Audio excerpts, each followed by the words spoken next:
Alors déjà, la plupart des recherches, des expérimentations qui sont faites nous montrent qu'un élève qui sait comment fonctionne son cerveau, qui a compris que son cerveau avait une certaine plasticité, est remotivé et améliore ses résultats.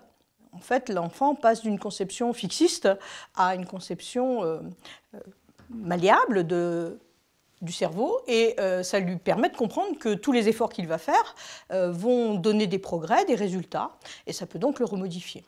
On pourrait parler de l'attention.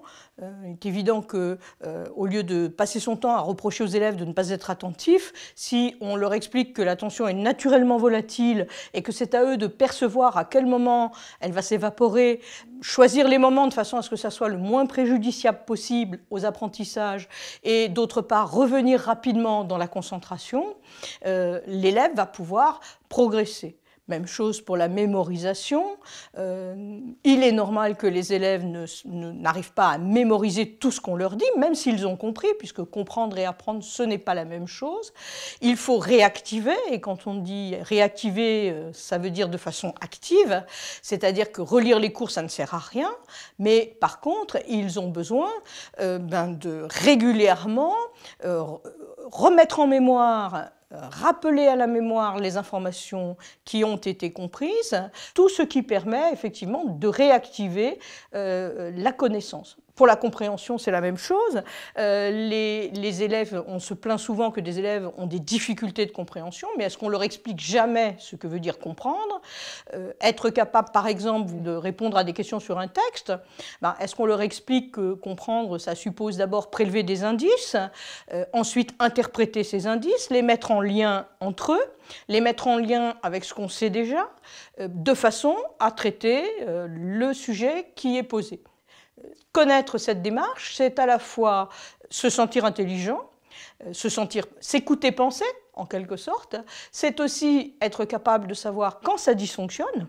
Est-ce que j'ai mal sélectionné les indices? Est-ce que je les ai mal interprétés en fonction de la matière? Est-ce que je les ai mal mis en relation? Ou est-ce que je ne les ai pas mis en relation avec les bonnes connaissances dont je disposais déjà ou pour traiter le bon sujet?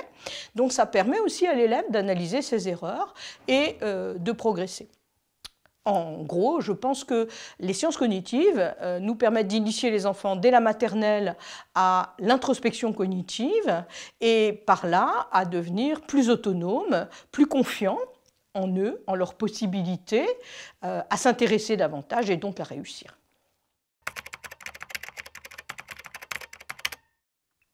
Alors, la bienveillance, ce n'est pas une idée nouvelle. Mais par contre, on est en train d'assister à une bascule. Jusqu'à maintenant, la bienveillance, c'était l'éthique de la posture. Les enseignants, sur la base de leur bonne volonté, de leur disposition, pouvaient effectivement considérer comme important que les élèves se sentent bien dans la classe, ne soient pas humiliés par leurs camarades et se sentent en confiance.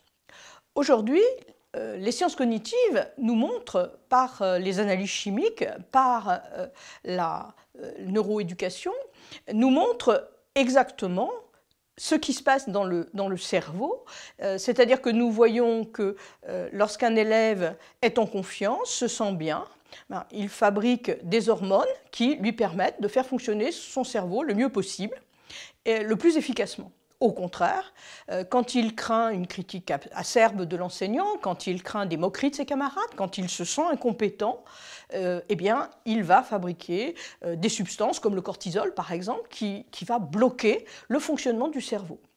Et donc, c'est plus seulement une bonne volonté. Aujourd'hui, être bienveillant avec les élèves, mais ça fait partie des compétences professionnelles de base. Alors je vois trois freins. Le premier, le plus évident, c'est le manque de formation des enseignants. Déjà, les enseignants sont trop peu formés, en particulier pour recevoir les élèves 10 ou souffrant de troubles de l'attention ou de troubles de l'apprentissage dans de bonnes conditions. Le manque de formation déjà en pédagogie, en didactique, psychologie, sociologie, philosophie de l'éducation, épistémologie, etc. Fait que probablement beaucoup considèrent qu'une formation en sciences cognitives n'est pas la priorité. La deuxième raison, qui est sûrement la principale, c'est un malentendu sur la place des sciences cognitives par rapport aux sciences de l'éducation. On entend quelquefois dire « mais si ce professeur se forme en pédagogie, il ne sera pas compétent sur sa matière ». On imagine quand même mal qu'un médecin puisse être compétent ou sur le fonctionnement de l'organisme, ou sur les pathologies, ou sur les médicaments. On attend « et ». Eh bien, pour les enseignants, il me paraît évident qu'on est aussi dans le « et ». Et pour moi, les sciences cognitives font partie des sciences de l'éducation à part entière. Ce n'est pas une alternative où on s'intéresse aux sciences de l'éducation ou on s'intéresse aux sciences cognitives. Donc c'est probablement une deuxième raison pour laquelle le développement des sciences cognitives est relativement lent. Et puis peut-être, y en a-t-il une troisième? Peut-être la difficulté de dialogue entre les scientifiques et les praticiens de terrain. Nous n'avons pas toujours le même vocabulaire, les mêmes objectifs, les mêmes façons de procéder, et il est quelquefois difficile de se comprendre alors que le dialogue pourrait apporter beaucoup.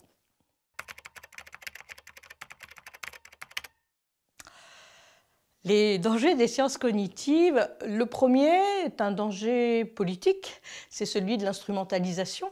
Faire son marché dans les sciences cognitives pour aller chercher un scientifique ou une recherche à qui on ferait dire ce que de toute façon on veut faire passer serait forcément un détournement des sciences cognitives. Deuxième danger peut-être des sciences cognitives, ce serait qu'un enseignant investisse massivement et à l'aveugle sur des connaissances mal comprises, sur ce qu'on appelle quelquefois des neuromythes, sans recul, sans pratique réfléchie.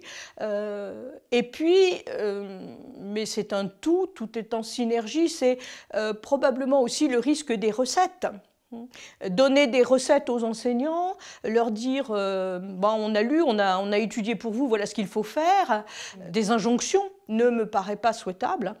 Moi, je plaide pour une véritable formation en sciences cognitives, une acculturation des enseignants qui permettent à chaque enseignant, en fonction du terrain, de ses élèves, du niveau de ses élèves, de sa matière, de son style d'enseignement, de choisir dans les sciences cognitives ce qu'il peut mettre en œuvre prudemment au départ, avec une pratique réfléchie, avec un dialogue, un retour de ses élèves, peut-être des familles si elles en sont informées, des collègues, et puis si on a un observateur extérieur, en particulier un scientifique qui accepte de suivre les expérimentations, c'est encore mieux bien entendu. Cela permet d'avoir un retour et donc de progresser pas à pas, de se former, de faire des allers-retours entre des lectures, des stages, des expérimentations, des évaluations de ces expérimentations. Je pense que si on veut juger une théorie, quelle qu'elle soit, à l'aune de ses dérives, il n'y en a aucune qui en sortira indemne. Il n'y a pas d'activité humaine qui ne connaisse pas de dérives.